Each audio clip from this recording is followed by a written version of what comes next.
Hi, everyone. Welcome to our final session of our webinar series for school leaders. Thank you so much for joining us. We're going to get started right away. So I want to introduce Lena. She's going to be our presenter today. So welcome, Lena. Hello, everyone. Thank you for joining on this final session of the first 6 weeks for school leaders webinar series. My name is Lena Mistron, and I am an educational partnership consultant, which means that if you guys are ever interested in scheduling any of our workshops for us to come to campus and have a presenter on site there, I would be the first line, the first person that you would talk to get that set up. So I'm excited, though, to talk to you about our book studies today and different ways that you can empower teachers to lead a book study, because this is something that, regardless of whether or not you decide to have one of our workshops or you've participated in one of our workshops recently, this is a great way to start to learn new information that can empower your teachers and really just change the school culture there. And so that's why the first thing I'm going to jump into is why book studies matter. So they really are this great opportunity for engagement and for that conversation that I think all teachers and all leaders that we all really would like to have some more. There's things are so fast-paced in a school building, and so there's not a lot of chance to really just slow down for a minute and think about different ways to approach things differently in the building, or to have a chance to talk with your colleagues about some of the things that they've been seeing in the classroom and some strategies that they've come up with. So the book study can really provide a topic, a focus point for you to start to develop that conversation and start to build a shared understanding that can, for example, start to build common language in the building, that can really provide that practical learning and professional development opportunity, and that can ultimately be really transformative when it comes to the overall school culture. So you all already know that responsive classroom is all about belonging, significance, and fun. And so we really want that to be something that is felt at all levels, from crossing guard to crossing guard.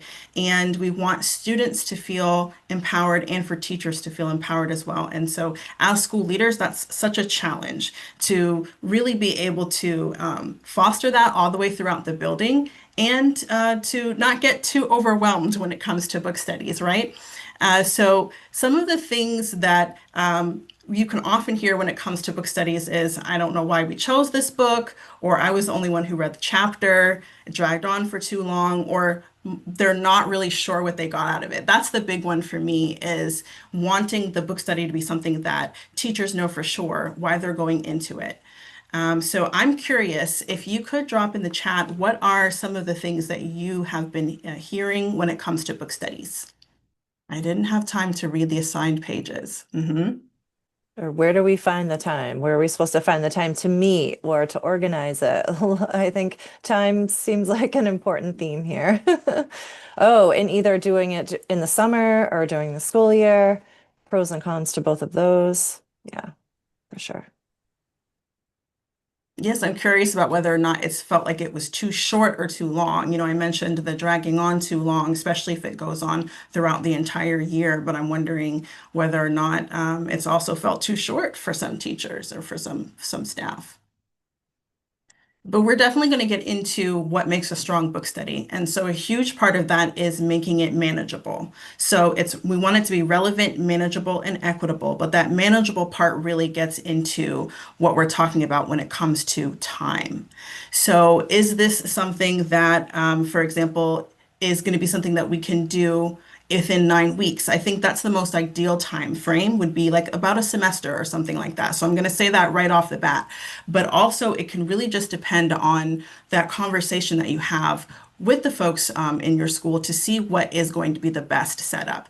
How often do you want to have your discussion times? Is this going to be something where you meet weekly or even twice a week?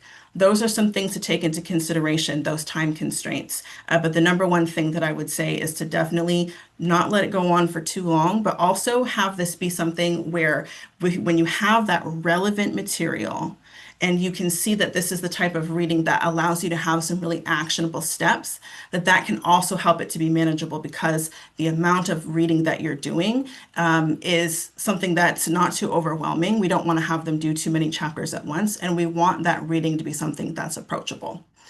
And then the last bit is that we do want this to be equitable. So definitely having that space where all of your teachers and your staff feel like they have a place to express themselves, to have their voices heard, and for them to. We really want, of course, for the conversations to be flowing. So how can we encourage that, but then let them go ahead and take the lead and feel empowered to start to really guide that conversation and let it just build more and more, so that way we're starting to see that they are building that common language, that they are leaving with the new skills, which is the key goal of a book study, is having them bring those skills into the building, and then making sure that we are seeing that those shared understandings are being built.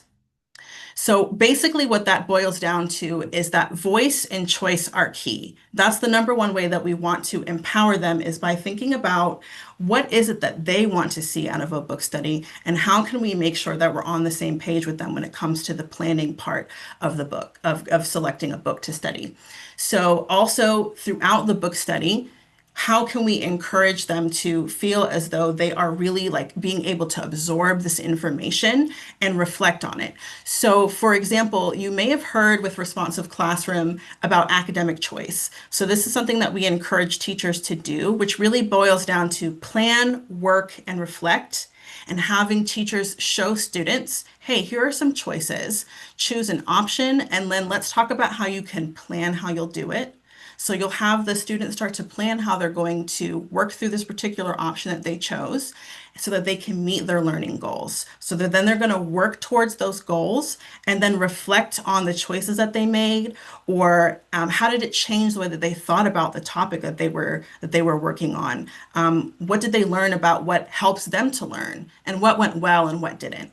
So we want to really encourage that with our students, but also this is something that ties into the natural learning cycle. We wanted to do academic choice because it's built on that research of how we all best absorb information. And so you can see that plan, work, and reflect really map onto generating ideas and goals as the planning part, the actively exploring, experimenting, and problem solving as that working part, and then reflecting on experiences. And it is a cycle. So this is something where throughout the book study, while we're coming together and meeting, we want to keep generating new ideas and goals. We want to keep exploring and working through the material. And we definitely want to build in as many opportunities for reflection as possible. And so by encouraging our teacher leaders or whoever is participating in these book studies to know that their voices are important, their ideas are important, and that, for example, they can be involved even from the jump when it comes to the planning of the book study, that will make a huge difference in terms of making it a successful one. So the three phases of a responsive book study really break down into before, during, and after, right? And so I've boiled down a few key points here. So for number one, for that before section and during that first phase, some of the things that you might consider are, what are the needs that you've seen that are in your building? Are there things that you've seen from walkthroughs? Are there things that you've seen if you've done our trainings and you've had like a consultant observation feedback visit? Is there something there that you're wanting to really work on through doing the book study? Or, for example, what is it that you're hearing from teachers that you've been maybe getting some feedback, or you've done some surveys with them? During, that's where the part where we're empowering those teachers is really going to shine. So before, that's the part that you're going to be involved in the most. During, we really want to try to guide the teachers and then let them take the lead. And then after, we want to help them to wrap it all up, really be able to start to reflect and bring this into the classroom. And obviously, we want to acknowledge what they've accomplished through this book study. So jumping right into before the book study, the most important thing is choosing that relevant book. And so we want staff to be involved in that. Now, we have so many different books to choose from in responsive classroom. So of course, we'd love it if those are the books that you chose for your book study. But also with those, there might be different topics that you're looking at. Are you looking more at classroom management and discipline? Or are you really working on, for example, your teacher and student language? So coming back to the power of our words, which was one of the things that we talked about in one of the last webinar sessions, that could be an awesome choice for your book study. And is that something that your staff would like to choose from? Is that the one that they want to go with? Are they wanting to work on that piece? We can involve them in that. But then what we're going to do is give them some guidelines when it comes to the format and the schedule. Now, of course, it's going to be flexible, but we want them to know that we're here for them in terms of acknowledging that this needs to be manageable. So 1 to 2 chapters per session at the most. And then that we're having those consistent meeting times. That's the most important, is that it could be weekly or bi-weekly, but we don't want it to be something where quite a few weeks have gone in between and all of the information has been lost, or just that other things start to get in the way. And then all of a sudden, the teachers are reading at the last minute, as we are all students, right? We all experience those things. So trying to set this up for success is really the key here. That's why we want to set those norms. We want it to be something where we're encouraging that respectful discussion and that we're encouraging them to take the lead when it comes to, hey, we all want to encourage everyone to participate, but not just that we're encouraging participation. It's going to be fun for you guys to participate in this because you've helped us with this planning. So just really get clear on the why. That is the key behind this. If I had to boil it all down to one thing before the book study, as a school leader, we really want to convey why it is that we're doing the book study, why it matters, and what we want them to take away from that, and then give them choices of how to get there through the books that they choose, and by having some feedback into that format and schedule if there are some things that they would suggest to change. During the book study, this is actually a really great chance to try out the morning meeting or responsive advisory format. And so, for example, you might start with that greeting and a bit of a share. So during the first weekly session, you can come in and share about some of the things that you've read after doing that greeting. And we have some different interactive learning structures that I'll be talking about throughout the presentation that will be great for doing different types of sharing. And then you might also want to have a section where you have those announcements. And then actually, Tina has some experience in this realm, and maybe Kristen does as well. What would you recommend when it comes to the morning meeting of the responsive advisory format? Yeah, Oh, I you go would first, say, Kristen. yeah, Yeah, you I go was going to first. say, yeah, you may be pulling together a small group of teachers who maybe don't know each other really that well, or have selected a book, but you know, is working cross grade levels. And so having a greeting when you meet each other, just getting to know each other's names, what roles they have, and then yeah, having that share and making it really personal. So not just I read this or I read that, but I read this and here's how I think it applies to my role here in the school. Yeah, I think having a consistent format like that is really important. Tina, do you have anything else to add? Yeah, I would just say as much as we can take it back to our students. Why are we here? Why are we doing this? Because we want to help our students make the best learning environment that we can. So then that greeting, starting off with that strong greeting, we all need that grounding time. Get back together, encourage them to connect with someone they didn't see yet today. The sharing could be, here's one of the challenges I'm experiencing this week, because that brings it home. Why are we doing this? To solve some issues and create the best learning environment. That activity can be any of your learning structure, any of your like active work within the book study reflection. And then I love that news and announcements can be that end reflection. What are some next steps? What are some reminders and pieces too? So it's following the greeting, share, activity, news and announcements format of a morning meeting. And it's beautiful as leaders, we model, they reinforce, and they're doing it in their classrooms as well. Exactly. So by having that modeling piece, then they have something to go off of when you have some of your teacher leaders begin to really take point on these discussions. So I wanted to point out one of our books, Energize Your Meetings, because this is where you can find any type of interactive learning structure to really just switch things up when it comes to the discussion. We want this to be flexible and exciting during the book study. And so There are going to be different ways that you can have them, for example, think, pair, and share. That would be something where if you're getting to the end of the day and everybody's tired, just give them 5 minutes to pair up and discuss one particular question. And that question might be a really open-ended question. For example, as you're continuing to build your problem-solving skills, how would you empower students to resolve differences quickly? What's one thing that you would do to empower students to resolve differences quickly? Or you may want to try our last word activity. So this involves forming small groups and having a key phrase that you're sharing. And then everyone responds to that phrase with a question or a connection. And so you're going around in the group. You have that leader who's going to start things out. So you have that teacher leader who's going to be that person who's sharing that key phrase. Everyone's joining in on that key phrase. And then at the end of it, once you've gone around the group, that teacher leader can go ahead and summarize what the group said. And that will be the last word. And then you can share with the rest of the groups as well. So that would be an example of different types of discussions that you can have to switch things up so that not every time that you're meeting for the book study, it's the same. And then also when it comes to those small groups, I've talked about just now how that can happen with that particular interactive learning structure. But just in general, we can go a little bit deeper when it comes to trying small groups. So something that might be a little bit different that you might not have done before is if you were to not necessarily have everyone do the same book or read the exact same chapters. Instead, you could have your teacher leader as the facilitator and have them have a group with them. And they're focusing on, let's say, the first 6 chapters of the book over the course of the entire book study. Or maybe they're doing the power of our words, and another group is doing the language of learning. And then with those groups, you can have them come together and share information with each other about what they've learned and have those key points that you're pulling out. And we have different ways that we can suggest through our interactive learning structures that you can share this, and I'll be covering a few of those.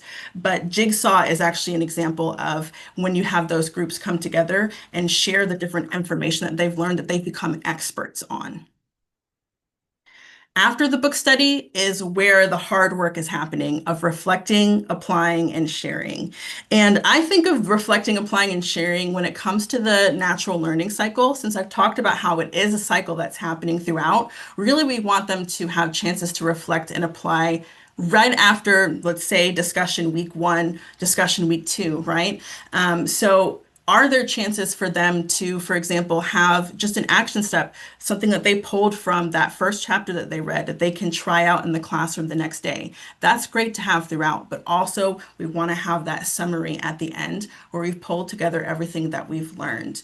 And so one of the ways that we can do that is through info exchange or through museum walk, which is also great for sharing. And I'll explain those on the next slide. But really, to end things off, make sure that while you're doing this, that we are celebrating. So I'm going to bring it back to some of the things we've talked about throughout this session of webinars, or these series of webinars, is that we've talked about naming and noticing. And I think that that's a really great way to celebrate the hard work that you've seen your teachers do throughout the course of this book study. Maybe it's been an entire semester that they've been working on this, right?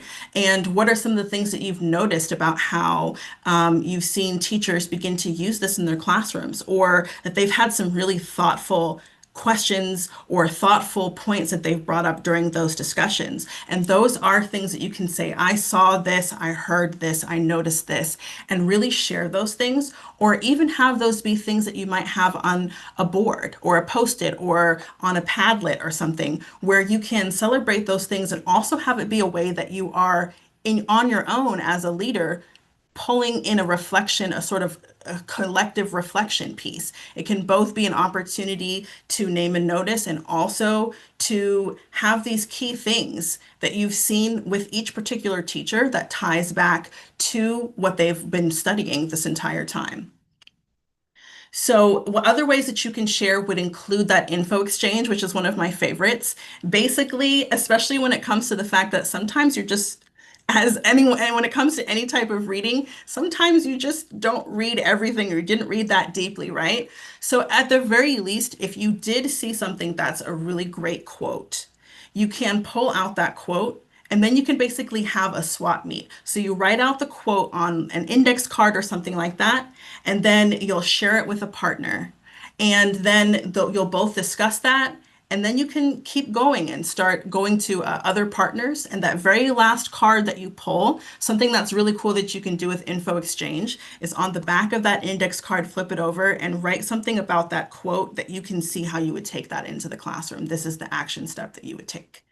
And then also you can do a museum walk. So if this is a chance where you just want for that information to be synthesized and for teachers to have a chance to not have to just be looking at the dense text in front of them, it might not be too dense if it's a responsive classroom book because we try to have this be as actionable as possible. But if there is some bits and pieces of information that they're really seeing, oh, this is something that I really took away from it, they can have their own sort of gallery, if you will, their own piece that they're showing as a part of the museum of all of the things that have happened during the book study, and they can walk through, or maybe be paired up with someone, and they can walk through the museum and discuss the things that they see.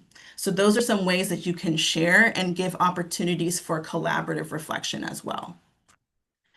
So here are some recommended books, and you can see that we have broken them down by topic. So some of the guesswork we want to take out of if you're thinking about what do I want to do if I'm encouraging my teachers to pick something for discipline and behavior, or to pick something that's really going to bolster those family relationships. And since we'll be sharing these slides with you, you'll be able to take a look at these again and know that also a really cool feature of our bookstore is that we have some just free discussion questions for many of these books. For example, my favorite is the one for the power of our words. So you can actually pull those discussion questions, and then a lot of the guesswork when it comes to that reflection is going to be taken out of it for you. And you can hand those off to your teacher leaders, empower them to know that these are the things that they're going to be looking out for and that they're going to be guiding the discussion on. And even if they're not the ones who are the leaders of a small group or something like that, that all of the teachers who are participating, that they have something that they can be grounded in that will lead them towards developing that stronger school culture. So in summary, we really want this to be an understanding that empowering our teachers really does empower our schools. And it also takes the pressure off of you all as school leaders as well, right? So we want to guide them and then let them take the reins and encourage that shared leadership. And then also that we're going to be taking advantage of that natural learning cycle by doing this, because we're allowing them to have that choice, but also still working towards a common goal of something like, for example, discipline that we're working towards a better understanding of. And so, yes, this is going to be practical. This is going to be actionable. This is something that really is going to potentially transform something that you've been wanting to work on for a long time in your building. But it can be very, very fun, and it can be very interactive and great for all of the teachers to just come together and both learn but enjoy each other's company as well. So I have one last question for you guys in the chat, and that is a reflection question. So definitely something for after the book study. This is our after the webinar question. And I just want to know what you've learned and what will you carry forward. And it could be from this particular session, or it could be throughout the course of these first 6 weeks webinar sessions. What are some things that you've learned and that you'll carry forward? And while you're putting that in the chat, I also would like to let you know that you will be receiving a brief survey, and that will be included in the next email. And we also have a special gift for you all. So thank you so much for making it this far throughout the series and spending what is, it's getting to that point in the year where things are already even more hectic than you thought they could have been when the ball really gets rolling even in weeks 1 and 2, and then somehow it just keeps on going, right? So taking time out to join us, we really appreciate that. And so we extended our back to school discount code for our bookstore, and you can receive 15% off of any of our books in the bookstore. And Kristen, can you remind me when the end date of that is? Yeah, it's Saturday, so it's coming up quick. But we were able to get it extended. It was supposed to end last weekend, so we were able to extend it. So yeah, 15% off an order in the bookstore, and I dropped the link to the bookstore in the chat. And Great. of course, we would love to see you guys again. So if you wanted to join us and do something a little bit more involved, we do have 3-hour leadership seminars, and I'll let Kristen describe those a little bit more. Yeah, sure. I'm just grabbing the link for those. We've launched our new one-day workshop schedule, and we've included these 3-hour leadership seminars, and they are happening, I think, 5 times during the fall, and you'll see a wide variety of times. So some are morning, midday, early afternoon, and around these 3 topics. So around cultivating your school culture, around coaching and coaching models for implementation, and then school-wide implementation of responsive classroom approach and how you can bring that outside the classrooms to all of the school-wide areas in your building. And you can register for those at our events page on the website. And lots of new workshops as well for teachers, educators, support staff. So take a look at what we have. Lots of good things happening this fall.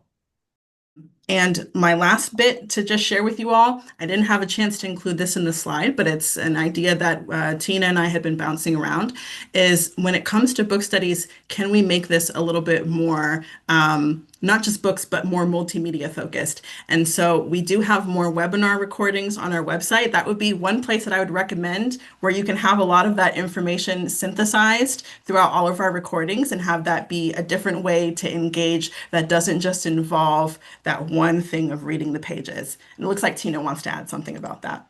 No, I just love the idea of, we accept that children are all different learners, so are we as adults.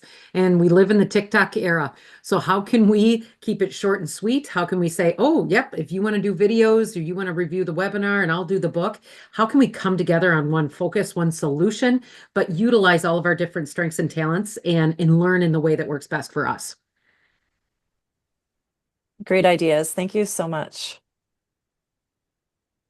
And thanks everyone for joining us. And we have a new webinar series posted for teachers and educators. So encourage your teaching staff to sign up for those on our website, another free webinar series. And because it's for teachers, we'll be offering it in the evening. And we're going to do a quick 30 minutes on a variety of topics for creating calm classrooms. So thanks everyone. And we'll see you soon. Thanks so much. Stay in touch. Take care. Thank you.